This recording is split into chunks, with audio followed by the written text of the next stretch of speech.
Hello, welcome everyone to sunny Glasgow. We're delighted to welcome you all here virtually, and this is a live Q&A session on our flexible degree programme in College of Arts and Humanities.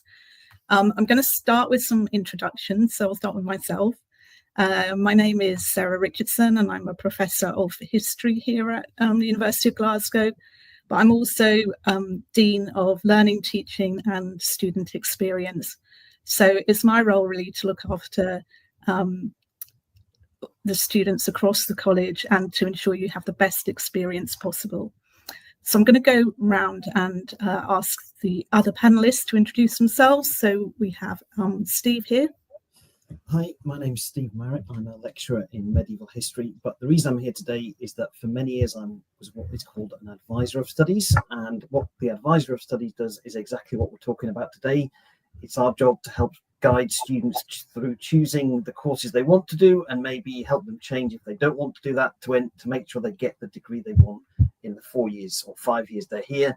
And the other thing you do as an advisor of studies is the pastoral care stuff if that needs to happen. But hopefully you guys listening today won't need any of that. So it's great. Thanks so much, Steve. And we're really fortunate to have three students with us. So I'm going to go to Layla first. Okay, hi, my name is Layla. I study comparative literature and I'm a third year student. And Alistair? Hi, I'm Alistair. I'm a fourth year student, just getting ready for graduation, and I'm a Gaelic and Digital Media and Information Studies student. And lastly, we have Matthew. Hi, I'm Matthew, and like Layla, I'm a third year comparative literature student. That's great. So we're going to have a short presentation first. You'll be able to put comments or questions in the chat session throughout our presentation, but we will have lots of time to answer those questions at the end of the session. So that's going to be the structure. Okay, so the point of this presentation is really to help you understand the flexible degree structure at the University of Glasgow. It can be quite complex to understand if you're coming from outside, and so what we want to do is try and make it as clear as possible, the choices and the options that you'll have if you join us. So really fortunate at Glasgow, as you're aware, it's a very ancient university. It's also one of the top 100 universities in the world. And arts and humanities as a subject is also one of the top 60. So you'll be joining a community which is very well respected globally, and obviously internationally. We really pride ourselves on teaching and learning, and that's the main priority that we have, is that your experience is going to offer you the options that you need for your future lives and your future careers, but also that it's going to be enjoyable. So in Scotland, as you can see on the screen, the undergraduate degree is called an MA, a master, so you would graduate with a Master of Arts. Now that can be a little confusing because in England, for example, Master of Arts is a postgraduate qualification. But the Scottish MA is well respected. It's a 4-year degree, and that's designed to give you a good depth of study, and it takes you sort of specialise as you go through. So it gives you the flexibility to try out different subjects, particularly early on at a time where it probably won't affect your final degree outcome, but you're able to take the time to explore which subjects suit you.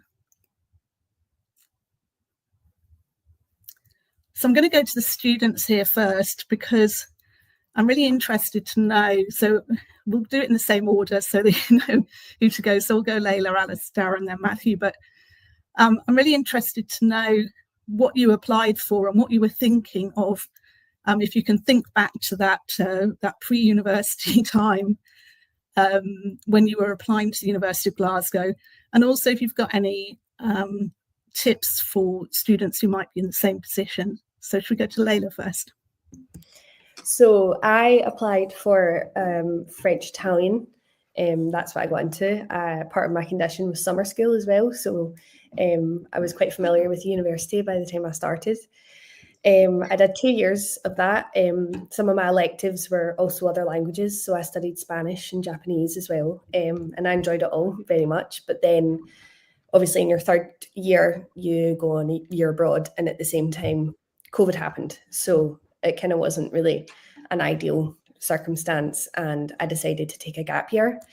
But because of the nature of my degree, I was allowed to actually take 2. So I took the 2 gap years. And I wanted to come back and study, but I didn't feel like I could continue with languages anymore, but I still really enjoyed it. You know, the interculturality of it all was what I really loved. So I emailed the arts advising team when it came time to possibly coming back, because I'd ran out of gap years to take, and just asked, while I've got my foot in the door, what can I do? And they mentioned comparative literature, which I hadn't studied before. I'd heard a little bit of it, but not a lot. So did some research and found that it was actually perfect for me. And so I changed degree and skipped first year of comparative literature straight into second year. And now I'm in third year. So yeah. That's great. Thank you very much, Layla. And Alistair, if I can take you back to your sixth-form days when you were applying, can you tell us what you applied for and if you've got any advice for students? Yeah, so I originally applied for Gaelic and social public policy because I loved modern studies in school. They were my 6th year in high school. I did 12 periods of Gaelic and 12 periods of some form of modern studies. So that was my kind of thing to go for. But I ended up, the Gaelic course when I came to uni, it was during COVID, was an in-person course, and so was digital media, which I chose for my elective. But social public policy was completely online, and I think that was my biggest issue. I didn't enjoy a totally online experience. So I dropped social public policy and just kept Gaelic single honours. And then in second year, I emailed the arts advising team and begged them basically to let me do the digital media course as a joint honour. It's not something that's offered because it clashes in a timetable for a different class of Gaelic, but I wasn't in that class. So I was very much like, I could do this if you would allow me to, and very luckily I am. So I may well be the only person who'll ever graduate with this degree programme, which is something fun to get to say, but it was kind of a good opportunity because I hadn't even heard of the course digital media before I even came to the uni. It was very much a luck that I chose it when I got my elective in first year. Great, thanks, Alistair. And Matthew? Yeah, so when I applied for film and television. And so when I came to Glasgow, I was doing a single honours in film and television, and my 2 electives were comparative literature and classics in first year.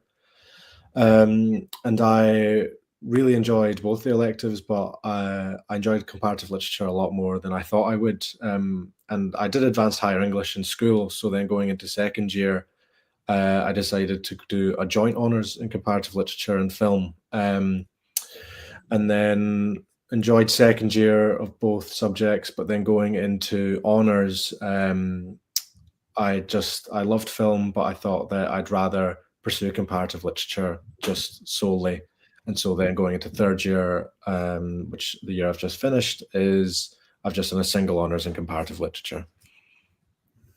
Great, thanks. So I think you can hear from our students that there is a lot of possibility to change your mind and a lot of choice as well. But I'm going to hand over to Steve now because he's going to take you through some of this in more detail.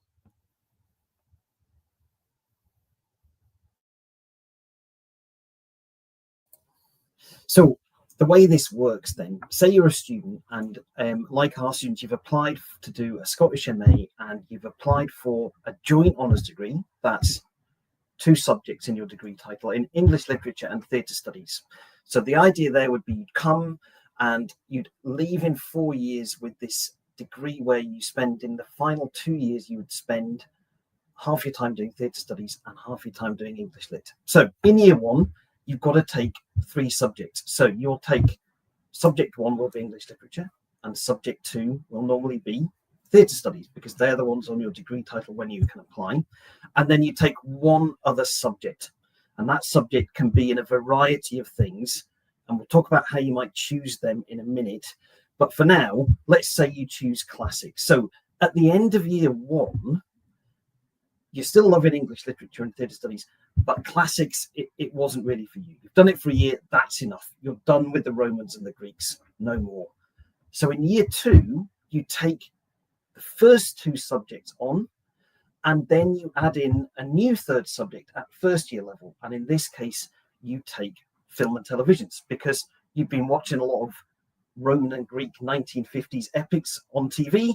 And while you don't want to do any more classical literature, you love those guys in those swords and sandals and all that kind of stuff. And you want to do more of that and work out why films are made that way. So you change to a new subject as your third subject, but you must take 2 of the subjects you did in first year on into second year in normal circumstances. So if we go on to the next slide, we'll see what happens next. So say I get to the end of year 2, I'm now thinking, do I still want to move into senior honours, into honours in English literature and theatre studies? And at that point you say, I've had enough theatre studies now, but I've now got film and TV in my structure, which means that I can pursue that at a further level. So I switch now to going into junior honours. I'm going to specialise in English literature and film and TV. And in junior honours, you will do half your work in English literature and half your work in film and TV. At the end of year 3, you then enter year 4, which we call senior honours. And in that year, you do some courses as you've done before, but you must also do a dissertation, a piece of original research. And you can only do the dissertation in one subject. So you decide you're going to do your dissertation in film and TV, and you're going to do mostly courses in English literature. But you can bring all the learning you've built up over those 3 years you've had already into that dissertation. So you've done some classical stuff, you've done literature, so you can bring that into the film and TV dissertation because you've got that breadth and depth of learning behind you. And then you'll graduate with the honours degree title MA English Literature and Film and Television Studies. And as it says here, you end up working as a literary scout, specialising in screen adaptations. I think I know what that is. Right, so let's go on to the next slide. So the thing to think about with first year is you've got to do 3 subjects. So you would normally do the subject that's in your degree title. So if you're single honours, there's only 1 subject in your degree title, that's the first subject you choose. If you're joint honours, 2 subjects in your degree title, you would do both of them as your first 2 subjects. It's not completely impossible to change your degree title even at that stage, but there are limits to that. You can't suddenly become a lawyer or a vet. You have to go really within a narrow range. So if that was something you felt you'd made a wrong call with UCAS and you got here, you'd have to talk to who have already been mentioned by a couple of Layla, I think, and Alistair at least, and maybe Matthew mentioned the advisor of studies team, and they will help you work through what options you have there. For the subjects which are not on your degree title, there's 2 things you need to think about. The first is, if you're single honours, at least one of the subjects I choose, I need to be prepared to study for at least 2 years. So say I came to do single honours history, like one of our students would do, I might say, well, I did modern studies at school. I quite like the idea of politics. That works with my degree. Maybe I'll do that as my second subject. But your third subject, we really recommend you try and pick something you've never done before, something you're interested in, you're engaged with, that you might like. And this is where this screen comes in handy, because you can, the way to think about this is that for an awful lot of the subjects at Glasgow, you do not have to have studied them at school in order to study them at university. Quite a lot of people, when they come, they think, I haven't done archaeology before, therefore I can't take archaeology. But these are all the subjects we offer in the College of Arts and Humanities. And if you've been accepted onto a degree with us, you've been accepted into the college, which makes almost all of these subjects available to you without you having done them before. So, for instance, I did, as my third subject, I did beginner's Russian, because when I was 17, I was fascinated by Russian literature and Russian film. So I really wanted to do that. It's worth being aware, as you've been told already, that your degree classification is based on your final 2 years of study. So in first year, while it's great if you excel, you don't have to. I'm not actually very good at languages. I didn't do very well at Russian, but I still loved doing it for that year. And it didn't affect me getting my first class honours in history 3 years down the line, that I didn't get an A in Russian in first year. There are some subjects in arts and humanities and the social sciences, which you can also choose, where there are prerequisites. So if you want to do music, we highly recommend you've got a music background. If you want to do a non-beginner's language rather than a beginner's language, obviously you'll have to have done certain language level at school or college. But within our subjects, most of them you can enter without having done them at school. If we go on, I think, to the next slide, it might mention the social sciences courses, which you can take in both first year and second year as well. Some of these do have more prerequisites.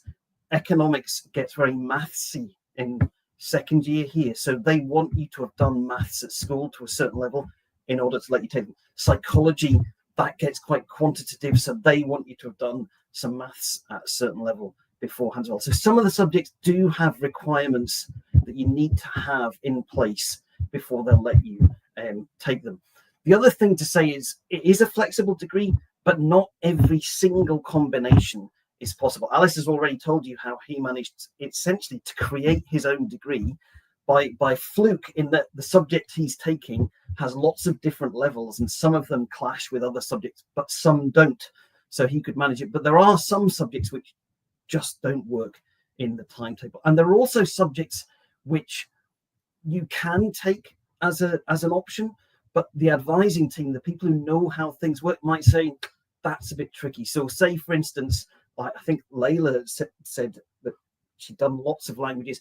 If you want to choose 3 languages in first year, we'd be a bit wary of that, because that's a lot of work in your first year, huge amount of work. So we might say maybe do 2, and then if you really want to in next year, pick up another one then when you're sure you can manage it. So you move into second year, you take 2 subjects on, you pick a new third subject, broaden that out. Again, it doesn't matter how well you do in that third subject as long as you pass. And I think everybody here would probably say it's quite hard to fail that first year level course. You almost have to try to fail that first year level course. So if we go on to the next slide, what happens next? So at the end of year 2, you have different options. If you're thinking, if you're doing a modern languages degree, as Layla was originally doing, in year 3, you go away for a year to study that language in a country where that language is spoken. That's a pass-fail year. You don't have to come back with amazing grades. You've done it or you've not done it. If you're a joint honours language student, say doing French and Spanish, you spend half the year in France, half the year in Spain, or some combination of that. If you're studying something like history or digital media and you want to study abroad for a year, third year is the year you do that. Glasgow's different from some universities in that when you go abroad, you bring back the grades you achieve there and they count towards your final classification of your degree. And what that means is each subject has to have said, we think the studies you do at that particular university are at the level we need them to be. So every subject has different links with different universities. So if you're interested in doing that during your second year, there's a whole process you go through where you choose which university you want to go to, you get it ratified and so on. The next thing you would do is, or you go straight into your honours year and you choose what you want to do. So that's how the degree works. And we've moved on to the benefits of the degree. So Sarah, I think I'll hand back to you here. Yeah, thanks so much for explaining that so clearly, Steve. So there are a few benefits that are down here on the slide, as you can see. We really want to stress how employers really value the flexibility of our degree programme. It means that our graduates go into the workplace very well prepared for a broad range of professional careers. The example that Steve gave earlier on was someone who became a scout for the film industry. But if you do a degree in film and TV, you could equally go into a sector like marketing or banking or teaching. It gives you that broad base that you need for future careers. But I'm going to hand over to the students really here again, and I'll go in reverse order this time, so Layla doesn't have to always start, to ask them what they think the benefits of the flexibility of the degree are. So can we start with Matthew this time? Yeah, I think as all of us have mentioned, it gives you time to figure out what it is you really want to do. Like, you're coming out of high school, you've applied for uni for something you think you want to do, but you're young. And university study is very different than high school. You might find some classes, the way they're assessed is better for you than others. It gives you time to realize what it is you actually want to study, especially in your honours years. Thanks very much, Matthew. And if we go to Alistair now, Alistair, I think you've got some experience of doing some of the extracurricular opportunities like internships and things like that. I don't know if you want to talk a little bit about that as well as the benefits that you found.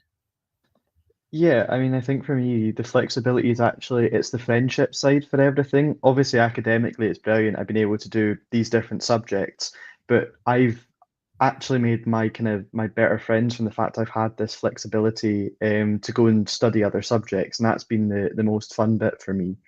But yeah, so I'd done an internship with a career service as part of my studies, which was doing communication, so social media, and putting a newsletter out to the students. And the big focus I had in that internship was trying to showcase the careers opportunities for art students that they might not have thought of. So I was looking for things that weren't a communications role, they weren't something that you study for, not something for a language. I was looking at banking roles and showing how your arts degree, your flexible degree that you're doing in the College of Arts will actually be able to help you in the future. And what I learned from that is that there is a massive breadth of knowledge that we get from the flexibility of our degree that we can then take into future employment. And that's probably the best bit about studying within the College of Arts Humanities and getting the opportunity to study something different in first and second year. Thanks so much, Alistair. And Layla, I'll come to you now. As we've heard, you've had a very interesting time in your degree so far. So perhaps you can tell us what the benefits have been for you. I think that for me, the arts advising team, they were really, really accommodating.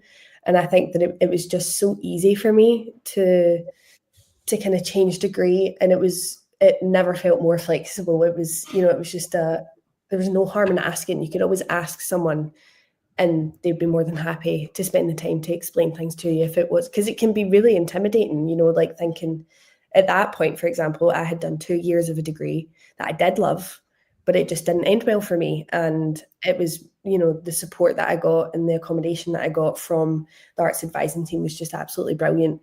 And it was so comfortable as well. And also I think that, like, obviously me being really interested in languages and such, there's room for me to continue that as well if I ever do want to go back to, say, learning a language I've never learned before, perhaps next year as a different module.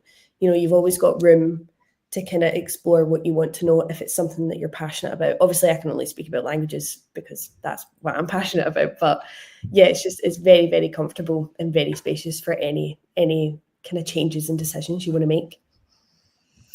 Great, thanks, Layla. And I think you will have seen from the slide that Steve showed with the extent of the subjects that you can study, that there will be many of those that you may never have encountered before. And you do get the time and the space to try things out in, let's say, reasonably safe space.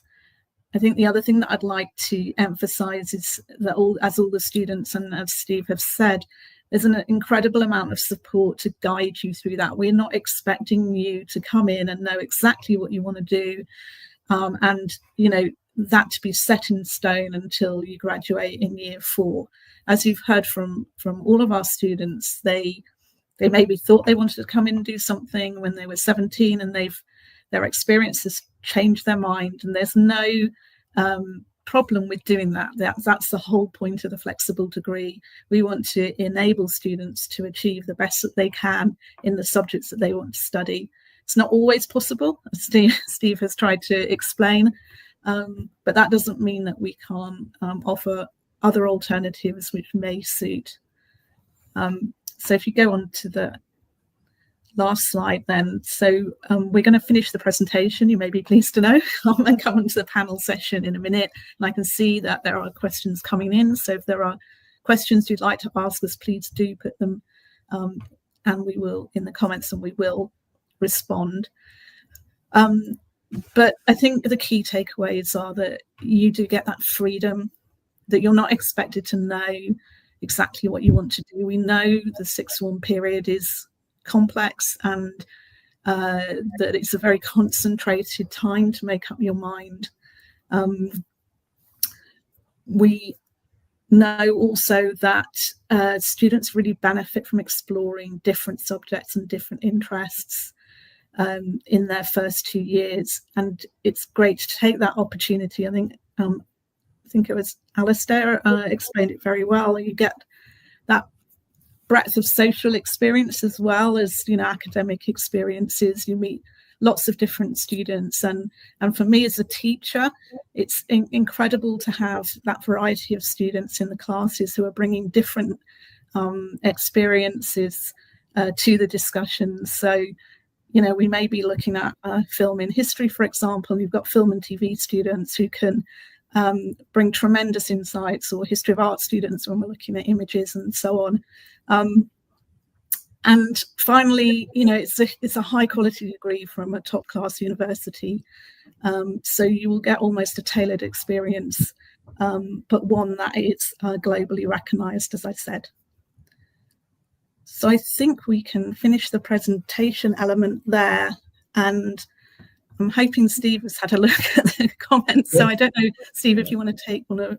Yeah. So the first one I think that we can answer is from April, and it's would I be able to study economics alongside business and management, even if I've not studied it A-level maths? Because A-level maths is listed on the entry requirements for economics, and that is something that you can't do, April. If a subject says that for its degree you have to have a certain qualification beforehand, then you have to have that qualification to it. So you would not be able to study economics. What I would say about economics is that qualification is there for a reason, and it is because there were people taking economics in first year who then took it in second year and really struggled, because that's the point, it becomes very mathematics based. So in a way, that rule is there to make sure, absolutely sure, economics know that you can cope with that maths. So you have chosen one of the combinations which isn't possible in that respect. And that does apply to some other subjects. So, you know, if you want to do psychology, I think it's GCSE or Nat 5 maths you would have to have. Most people coming to Glasgow, I think, would have that one. But economics, there's a good reason for it being there, I think. And the same is true for maths as well. Maths has quite high levels of maths required, and there is good reason for that, because it gets pretty serious quite quickly. Then we've got Steph, who's asked, I'm coming from England, I've applied for Philosophy Politics MA. I was wondering how examinations work, and does that depend on the lecturer of the course? Sarah, will I hand that one over to you, because you've got a good sense of combinate types of assessment? Yeah, sure. So, and I thought it might be also useful for the students to talk about some of the different types of assessment that they've encountered, and, you know, not in masses of detail, but generally, yes, we look at assessment probably at a programmatic level. So, for example, looking at history as an example, it will start so that the assessments build and get more complex and more detailed and more focused as they go on. Some subjects do have exams, and I know Layla, for example, will talk about languages. You know, it's really important to be able to assess whether you can speak French if you are graduating with a French degree, and some of that has to be, you know, done via examination and orals and things like that. But for others, we have a much more diverse assessment portfolio. And again, some of these are assessments that will be meaningful for you as you go into different careers. And I'm sure Alistair may have experience of some of these, and Matthew. But it might be things like writing policy papers or writing blogs or doing video work, all of that sort of stuff. So it's not just the sort of standard examination or writing very long essays, although, as you saw from Steve's example, all of our degrees will have that dissertation, which is that sort of research piece at the end of their degrees. But Alistair, perhaps I'll go to you first this time. Do you want to just talk a little bit about assessment? Yeah, I mean, I'm doing an exam today. Yay. No, exams are for us, they've been quite well spread. First and second year, I had an exam for every subject, but they were all online because COVID. But a lot of them have stayed that way still because it's easier for us all. In my honours, though, I've been quite lucky. Gaelic and digital media, it's quite a different thing when it comes to it. So Gaelic has one mandatory exam, well, two technically, your speaking exam and a written grammar one. Now that's purely on the basis of, for every language, they need to test that you actually know it and you're not just able to use Google Translate.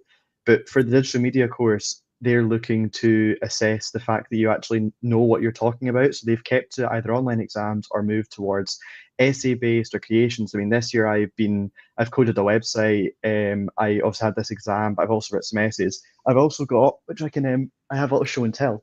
I have my lovely dissertation here, which is nice and printed off, which was with the joint honours degree, it's 6,000 words in comparison to 12,000. And I done quite well to combine, I done mine in Gaelic, which is written in Gaelic, but I discussed about a topic that I'd done in digital media because it meant that I was able to combine both areas of knowledge I had, and the two that are here in third year next year is actually quite good fun. It seems daunting, it's a lot of words, but it is actually a really kind of satisfying piece to get finished. Well, thanks, Alistair, and good luck with your exam. Layla, should we go to you? Do you want to just give us an indication of types of assessment you might have done?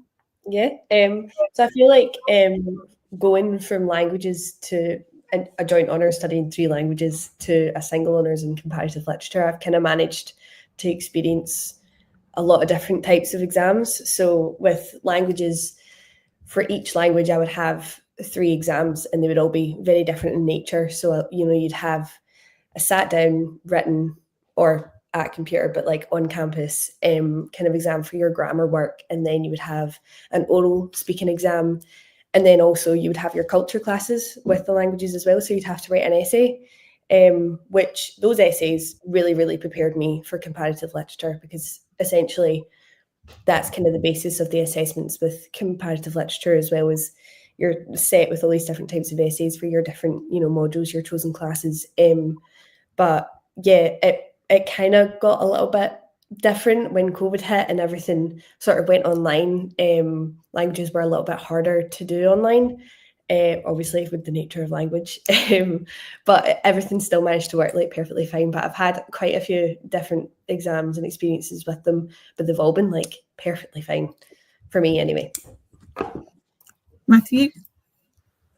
I'm quite lucky in the sense that the classes I've studied while being at Glasgow, so film, history, classics, and comparative literature, they've all been online. I've never had to come into uni and sit an exam. It's not, I would say, like high school when you're expected to memorize quotes and everything, especially for like history and like dates. Lots of them are open book. It's more about how you can present your information.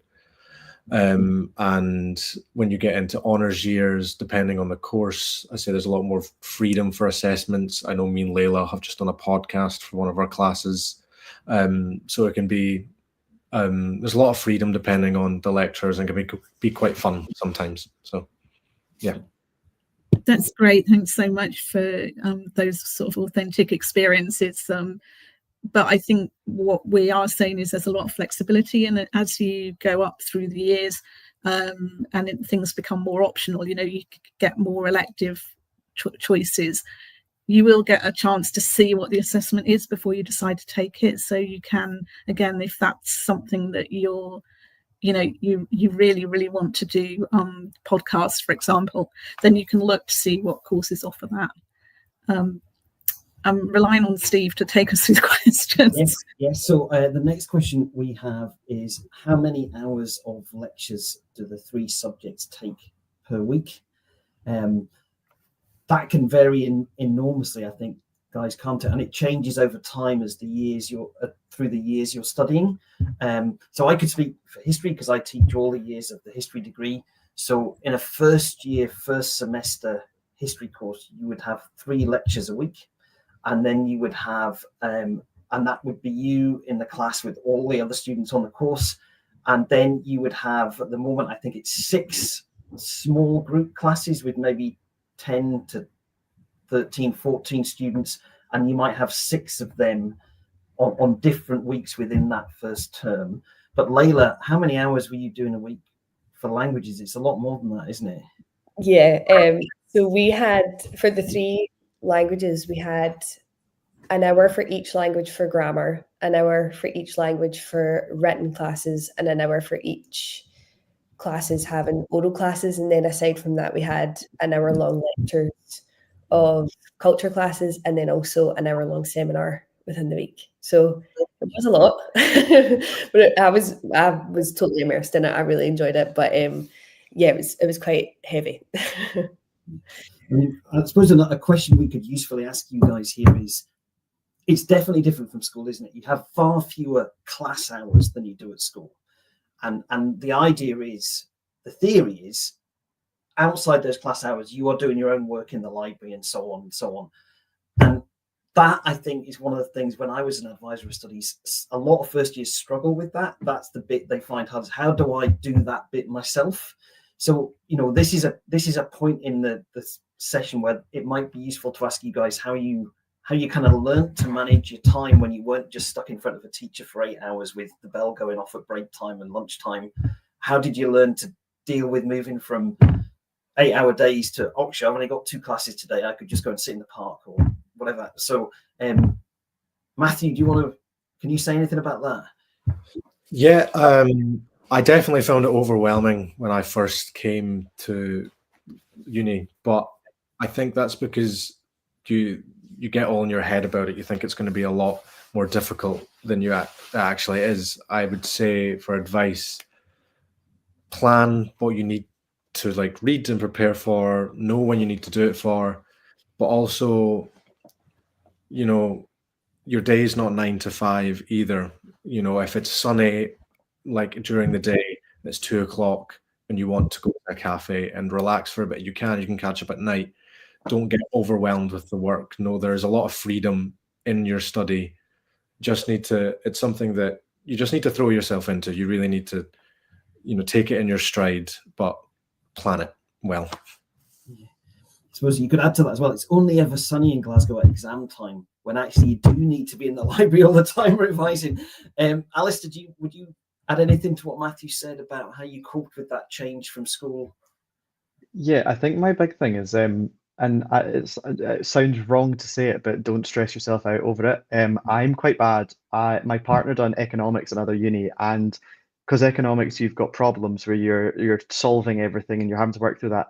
I was watching him doing a lot of work. Well, I'm studying my second language I've learned since primary school, and digital media, which is something we all work and live in every single day.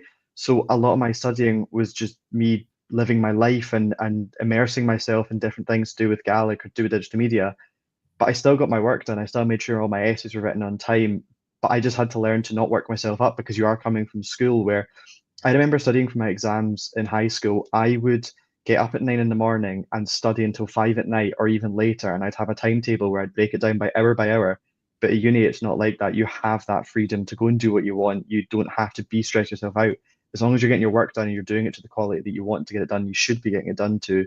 That's the most important thing. It's your chance to kind of enjoy it, socialize with people in your classes, and see what kind of opportunities you can get yourself into. Yeah, brilliant. So the next question is from Moll, and it's, how soon after arriving at uni do you choose your 3rd subject? So I can answer that one because that used to be my job, Moll. The way Glasgow works is you arrive in sort of mid-September, but actually the course choice system and the registration system starts opening in mid-August. So as soon as the Scottish exam results are out and then the English exam results are out, the system opens up. So you start that course choice process long before you get here. So you'll get the email from the university saying, hooray, you're coming to join us, you can register this way. You can start straight away. So I wouldn't wait until you got here, because some courses are very popular, some times of day are very popular for the small groups. Not many people want a class at 5 o'clock on a Friday. So if you wanted a nicer time of day for your class, you would want to be thinking about choosing those courses, enrolling in those classes earlier. And there are people here at the university all the time, long before you get here. So, in mid-August, you might not be here, but our guys will be here, and you can ask their advice, and you can, and they'll be sending stuff to you about how you make those choices, how you go through the computer system to make the choices, which we won't talk about here. So they'll help you with all that in that time. But as soon as you get the email from the university saying you can now register, that's when the process starts. So the next one is from Savannah, and that is, I've applied for a joint degree. Is it possible to change the joint degree to a single honours degree later on? I can do that one as well. Savannah, yes, it definitely is. Once you get here, or when you're choosing those courses in August, you can talk then, but definitely if you've done the required courses in that subject to end up with it as a joint degree, they're the same courses that you would take to end up with it as a single honours degree. So at the end of second year, you would say, well, I've studied these 2 subjects for this amount of time, but actually this is the one I really want to do. And then you would switch. And as long as you've got the right grades in your courses, that would be absolutely fine. So the next one is, so there's a couple of technical ones, I think, coming up. And then the next question that we could all engage with is, I think, would be coming straight from A-level, essay structure usually comes from the exam board. Is university similar? Is there a specification or structure to what you have to write? Sarah, do you want to take that one first while the rest of us get our heads around it? So it's coming straight from A-level, essay structure usually comes from the exam board. Is uni similar? Is there a specification or structure to what you have to write? So, Steph, there are marking criteria, if that's helpful. So that really is the structure which helps you understand the grades, but they are standard across the university, so that it's not particular from course to course. So if you're doing a course in philosophy, or you're doing a course in astrophysics or something like that, the marking criteria will be the same. Each course will have an assessment diet, if you like, a list of the types of assessments that you are required to take. And with those, there's quite a lot of detail on the rubric. So things like the weighting, for example, like how much. So that some of the examples that have been given, Alistair, for example, talked about having an exam and an essay. So it will say the exam is going to be worth this much and the essay is going to be worth that much.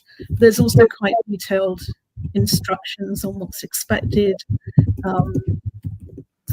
for each of the different types of assessment. So it's not the same as A levels, where there's a curriculum and a structure that's published in advance, and that's there, and students across the country all do the same thing. It is much more bespoke. That's just because of the specialization particularly as you get into the higher years.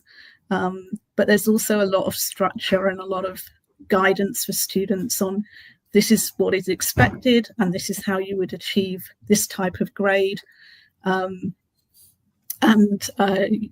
Both advisors, but also course tutors, seminar tutors are there to basically to support you through that.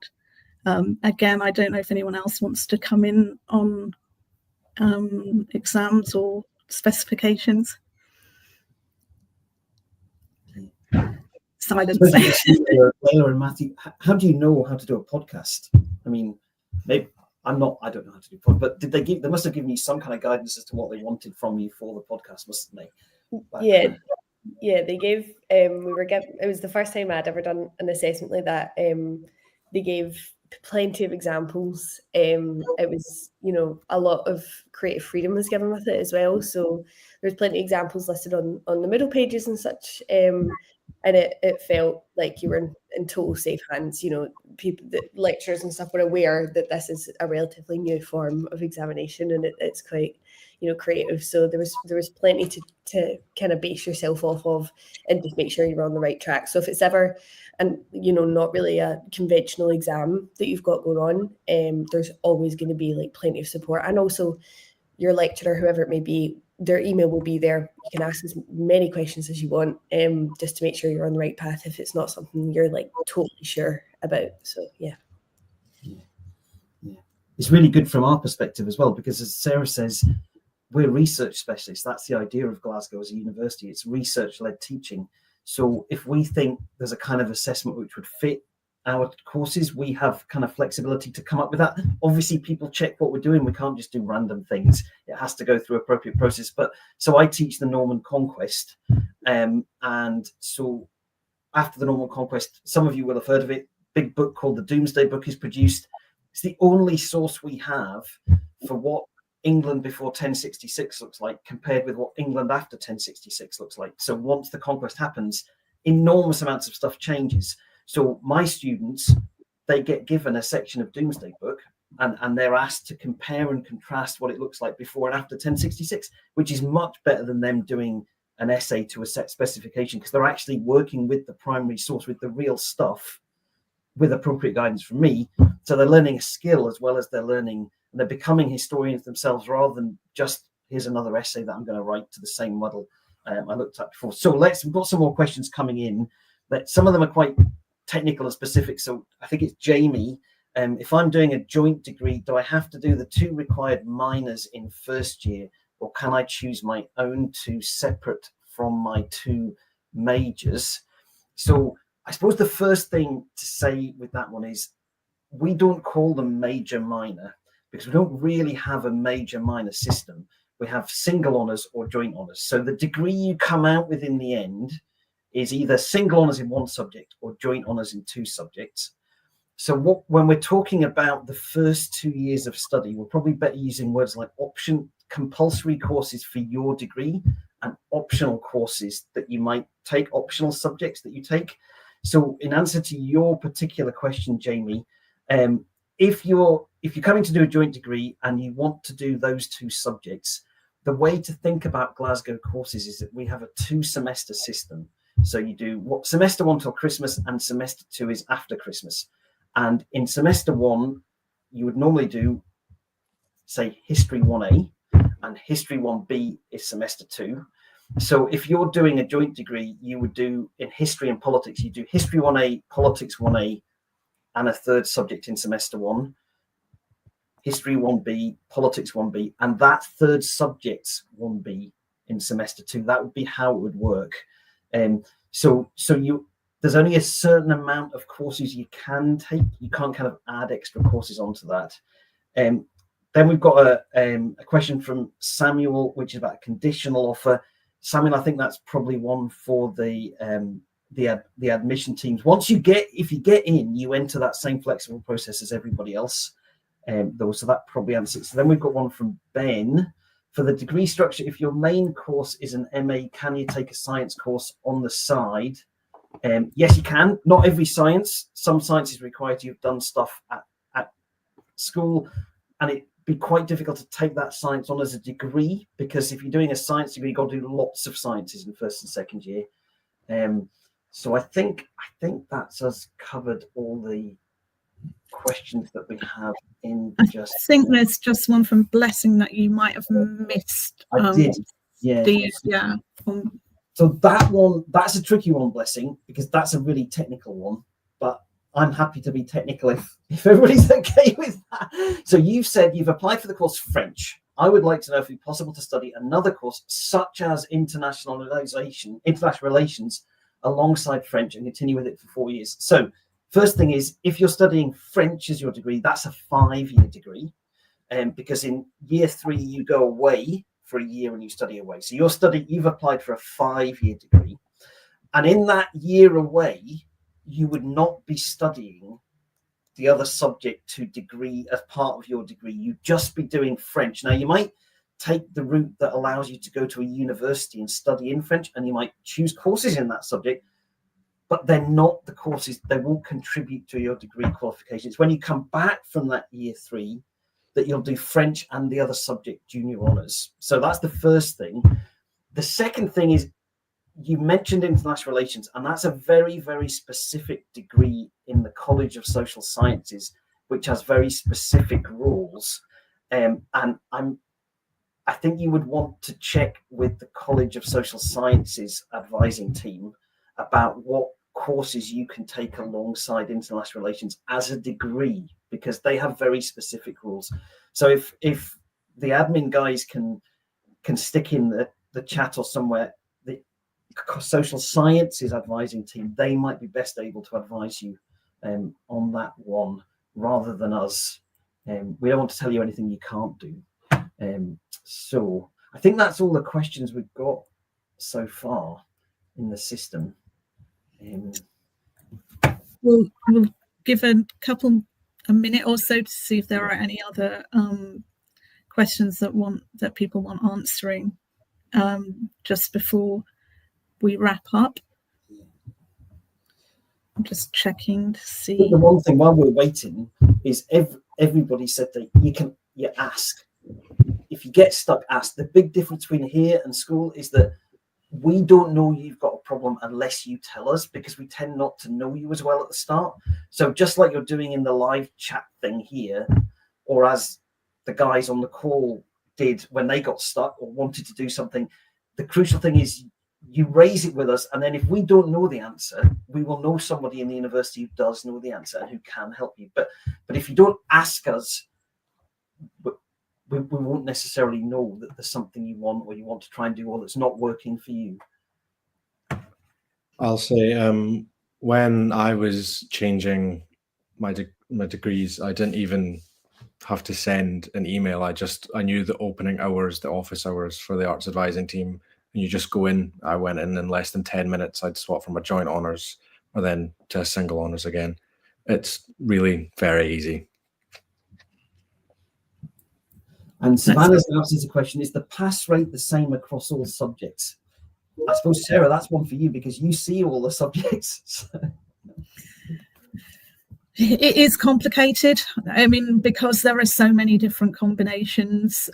There are some subjects that say you have to get a certain level to get into the honours pathway for that subject.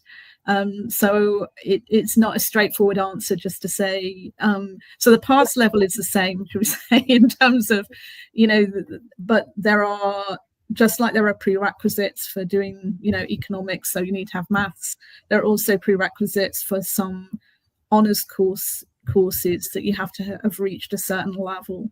But I wouldn't worry too much about that, really. I think it's more important to follow your interests and what suits you, and you will get a lot of support. So it's not, and where there are slightly higher progression requirements, so you have to get a slightly higher grade, it's not we're not talking about getting 100% in a subject or getting 90% in a subject.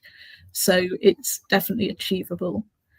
I think if that is it from the questions, we can wrap up. And I just wondered, I would like to thank our student panelists who've been brilliant, really sharing their experiences. But I wonder if you just want to end with what for you is the best thing about studying at Glasgow. So I'm going to go to Layla again. So we'll start with Layla. That's fine. Yeah, just to kind of reiterate what Steve was saying, you have to ask. There's no harm in asking, even if I know a lot of lecturers told me this in my first couple of years, there's no stupid questions. If you don't know the answer, then you need to ask the question, and that's totally fine. As I said before, it's very, very accommodating. Anything you want to do, it's the reason, it's the point of it being so flexible, is so that you have the opportunity to actually find what you want to do. You know, there's nothing worse than being stuck in a degree maybe that you don't want to do, that you didn't expect it was a certain way. So as long as you kind of keep yourself in check and know that you can ask, it's up to yourself, which some people might see as quite scary, but it's quite freeing and like a really strong sense of independence. Also, like earlier when we were talking about how you kind of have to like keep yourself on top of your work, and you know, it's very different from high school, but I think it's different in the best way. So when it comes to things that you know, you might have trouble deciding over, or deciding you want to change or something, always just ask and you'll be totally fine. Thanks, Layla. And Matthew, what for you is the best thing? I just think I've enjoyed my time at Glasgow so much so far. I think I've always been supported in every course I've done. I've found the courses are taught by people who are really passionate about them, and it really comes across as a student being taught by someone who wants to teach and also loves what they're teaching. And Glasgow is just in general a great place. Yeah, I couldn't recommend it enough. Thanks, Matthew. And Alistair? Yeah, I mean, coming to uni, and like, I've grown up in Glasgow. I used to go and see the uni because it was fun to go look at. So being able to say I go to uni at Glasgow is like quite fun, but also just for the fact that I get to study Gaelic, and that's not something that's available in very many places. Like, my other options were to go up to Aberdeen or up to Ellisky. So the fact that you can study our national language inside the city has been a brilliant honour, and I'm really glad to have come here. Thanks, Alistair. Steve, you got any final words for our audience? I think I'm married. I came here from another university. My wife went to university here. Her dad went to university. My daughter's now a student here. So it's kind of like Alistair says and Matthew says, you know, it is a great institution. It has been here a long time.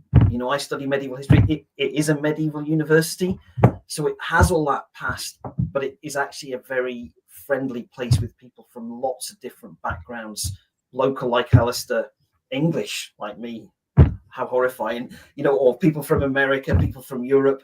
So it's got a combination of things you don't necessarily get everywhere. It's big enough that you can do lots of different things, but you can also get to know people. So I think and as Layla says, if the crucial thing is, if you get stuck, ask. That would be my most important point.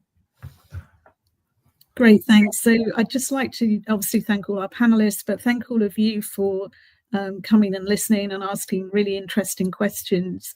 We really hope to see you in Glasgow, but you have the chance to explore our offer. I know there have been lots of links that have been popping up to give you directions where you can get more advice and more information. We might have some further events that you want to attend, and obviously start thinking about what you want to do. I mean, the options are endless. So huge thanks for coming, and huge thanks to our panelists.